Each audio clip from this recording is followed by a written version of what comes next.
It takes 10 whole minutes in Mass Effect Andromeda before you're even allowed to move, then a rushed 30 minutes before you're allowed to even fire your weapon.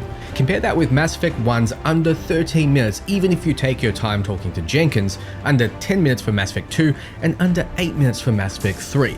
There's no denying that Mass Effect Andromeda was not as successful as the original trilogy, and many have their reasons as to why, but I'm here to tell you that there's another, bigger killer of joy.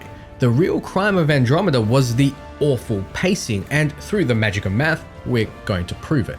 So why does it take so long for Andromeda to let you have control over your character, where each progressive title in the trilogy cuts back that time? It's like the devs forgot the lessons they seem to have learned prior, that in order for a player to connect with their character, you need to give them the opportunity to project into that character as soon as possible.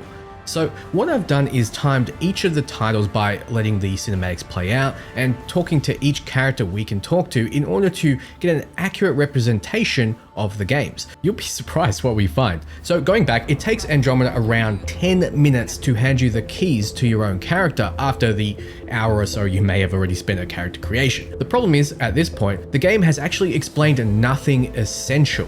You could have easily taken control of your character prior to all of this information. There was no reason to bloat out the start. The selection process saw the Andromeda Initiative evaluate thousands of potential habitable planets within the galaxy.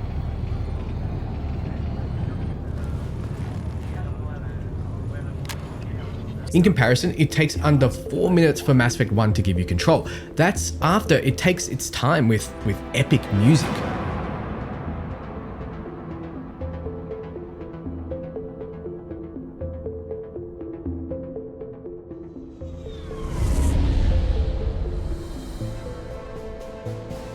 The Arcturus Prime relay is in range. Initiating transmission sequence. Commander.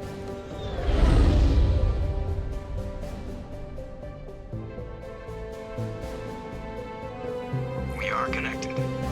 Calculating transit mass and destination. The relay is hot, acquiring approach vector. All stations secure for transit.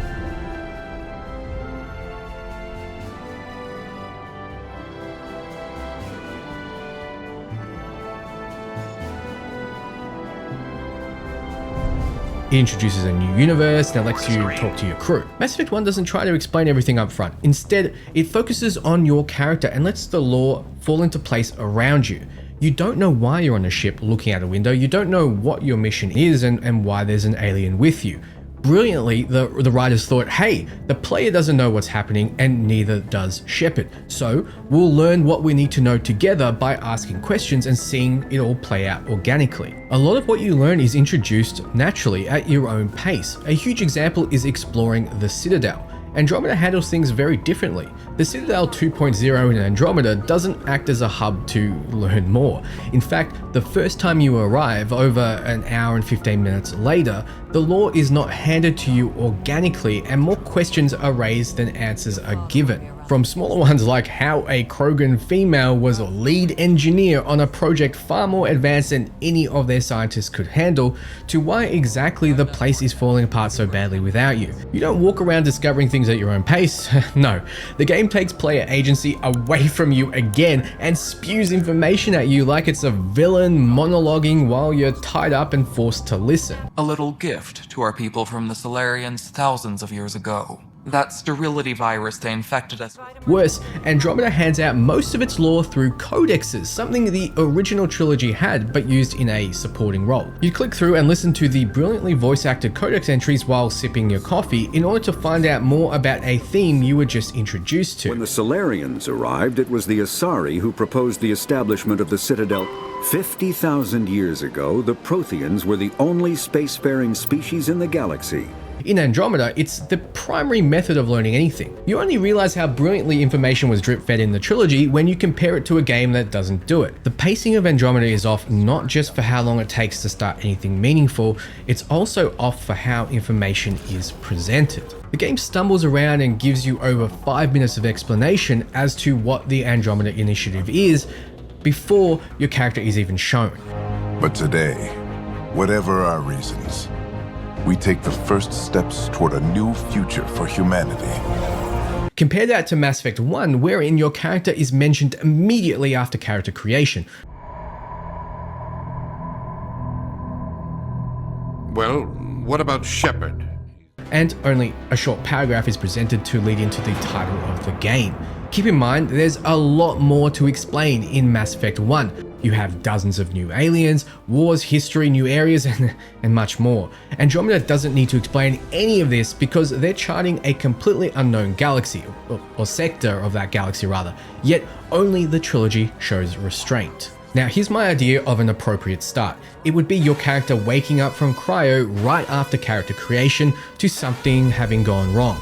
You need to walk around, fight some rebels, read a few bits of information as notes around the ship, and then you get an explanation as to what is going on and why you were woken up early after reaching the captain. It would be then that you meet your dad, hit the Scourge, and go down to your first planet. That would present you with all the information that you need to get hooked, but not have so damn much of a new player's time sitting and twiddling their thumbs and going do, do, do, do, do, do, do, do. Instead, what we actually get is waking up to a lot of talking to set the scene, then a tutorial foreshadowing what you will be doing most of the game, scanning. You start the game by scanning things, and after you're done scanning, agency is taken away from you yet again, and you're back to twiddling your thumbs for another 12 minutes until you're thrown on the planet. Immediately you can scan things again for a bit before your first real combat encounter, over 30 minutes after character creation. An absolutely insane amount of time considering that this is around 3% of the game's total length. That doesn't sound like much, but the game is huge and bloated, and the average gamer needs to be hooked within the first couple of minutes, and even after 30, Andromeda has yet to provide an adequate hook, and you're still in tutorial mode without a reason to care. Now, in the same time span in Mass Effect 1, Jenkins has been murdered, Nihilus has been murdered, you've met a hot badass soldier, you've been introduced to the badass villain, you've seen a kilometer-tall spaceship launch off a planet like it was nothing, you've seen humans being somehow turned into machine zombies, you've had to fight off Terminator death robots, and you've been introduced to an alien technological mystery that makes you special, all the while trying to figure out why everything is happening in the first place. This is a hook, one delivered 20 years ago. Yes, it has been that long. Now, some would argue the best moments in Mass Effect 1 were discovering that Sovereign is not a ship controlled by Saren, rather is a Reaper controlling Saren. This reveal happens after potentially shooting a fan favorite ally and right before losing one of your crew again. This moment on Vermai happens around 10 to 15 hours into the game. 10 to 15 hours before you're given crucial information that the Reapers are planning to attack this cycle, and the danger is far more than thought. This is what I call information restraint. Letting the player discover this is a major moment. Your heart starts racing, you want to push forward a lot faster. A comparable moment in Andromeda is when you realize the Ket are biologically changing other races into more Ket, like the Borg, but far less threatening or impactful. In fact, this reveal is almost inconsequential as it changes absolutely nothing about your mission and what you need to do. This happens about 15 to 20 hours into the game if you absolutely rush it and skip a lot of the side content. This is big reveal territory, but it fails to land as the Ket themselves look about as threatening as a toddler spitting out his dummy and waddling away. But if we put the bad writing aside, this reveal happens much sooner in Andromeda, about a third of the way into the story, whereas the reveal in Mass Effect 1 is towards the end of the game. In Mass Effect 1, with this new information, we are pushed to stop Saren as fast as possible to stop an imminent Reaper invasion. The pace drastically picks up as your heart hits your chest and you feel the high stakes. In Andromeda, we take this information and do absolutely nothing with it for another 50% of the game. Back to slowly trotting around the galaxy. It's only towards the end of the game do the Ket play a part, and then we have to defeat their leader in a standoff that was actually fairly decent. I remain to this day adamant that the best part of Andromeda were its final missions, where everyone you've brought together aids you in taking the Ket down. This also highlights my point. Why do we need to play the entire game to get to its best part? We finish strong, but we also start incredibly slow. For those with patience, Andromeda can be good, but the problem is we shouldn't need patience. I see patience as a sandwich. We have the bread, Starting strong, we have the filler, and then we have more bread at the end. So the bad pacing isn't there to lead into a big payoff in Andromeda. The bad pacing is there because of bad decisions. One of which was the idea of making each planet have an open world feel to it, which drastically increases how long it takes to do anything meaningful. And it also cuts back the amount of handcrafted missions. Most areas felt dull and empty, and doing even the most basic side missions seemed to take forever. If I'm being ultra critical, Mass Effect 1's handcrafted missions could have used some work, some did drag on, but this was fixed in Mass Effect 2 and 3. But the difference was that every mission felt unique and every area immersed you in. I can't say the same about Andromeda. Andromeda even sometimes wastes your time in ways that shouldn't be wasted. For example, not letting you open a door you know very well can be opened until after everyone finishes talking. Now, while exploring these open, mostly empty worlds, or completing missions, you'll spend most of your time with your scanner out, like I mentioned before. Even simple things like activating monoliths takes forever, and you're forced to look around for glyphs and solve simple puzzles, which gets tedious because you're doing it every single time. Something that would have been a simple button press in the trilogy now takes 5 minutes or more. The first major mission on Eros requires you to do these puzzles 3 times, then enter the Remnant Underground and do even more mindless scanning. It's just a massive time sink for something that doesn't need to be.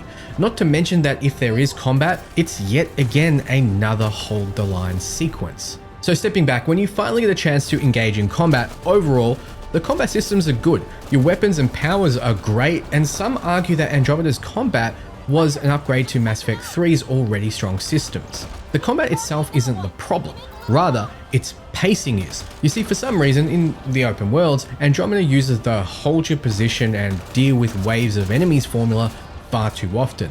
Many combat encounters boil down to holding an area and waiting for the waves to spawn.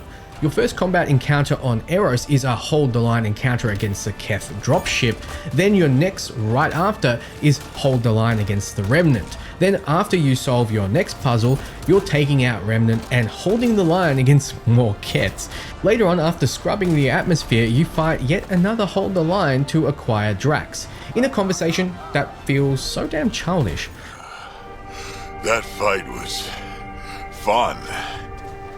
You're telling me? You could really handle yourself, kid. Why is everyone so damn chummy? But that's a separate issue. Why are we fighting waves in Mass Effect? The game series that traditionally had you fighting your way through handcrafted areas and always moving forward in order to reach an objective that only very rarely had you defending an area. And when it does, they're usually set pieces. Andromeda somehow makes waiting for enemies the norm in its missions, and it's yet another time bloat. Combat is one of the best things about Andromeda, but the pacing ruins it. Another great thing about Andromeda though is the galaxy map and its visuals. No matter how beautiful the transitions are though, it slows down an already incredibly slow game. The trilogy's transitions are much faster and snappier, like there's no loading. You can't say the same about Andromeda. What takes a second in Mass Effect takes multiple here.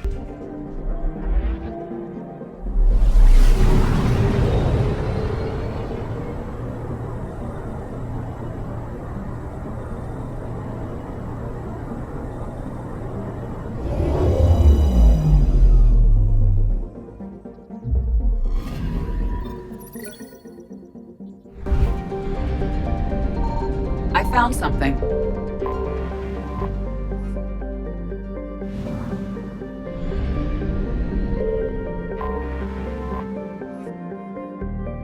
Let's add to the fact that major decisions like choosing scientists or military for an outpost you just spent hours making viable had no actual consequence. So now you have bad pacing that has zero payoff. Why did they spend so long making a planet habitable and finding a perfect site for habitation if the choices I make mean Ned Diddley Squat Flanders? If you rush through, you can get to this part in about 4 to 8 hours after you restore the vault on Eos. Nothing happens after the choice, so you have to assume the early choice will have some kind of payoff at the end, and it doesn't.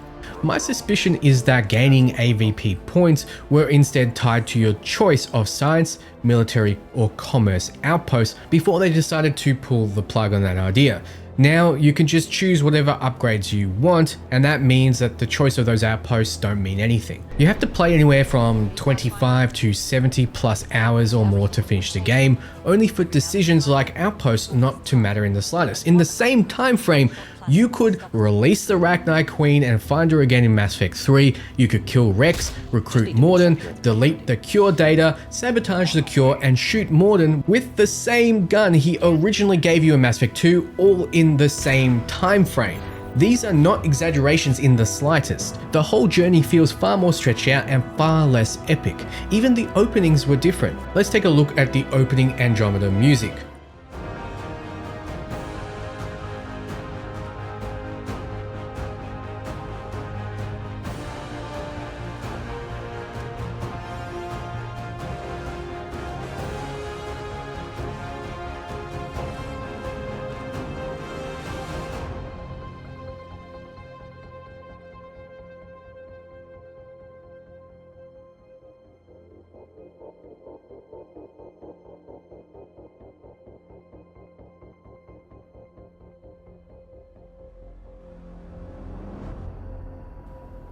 Now, let's compare that opening to Mass Effect 1 and tell me you're not more pumped to kick ass as Shepard. Humanity needs a hero, and Shepard's the best we've got. I'll make the call.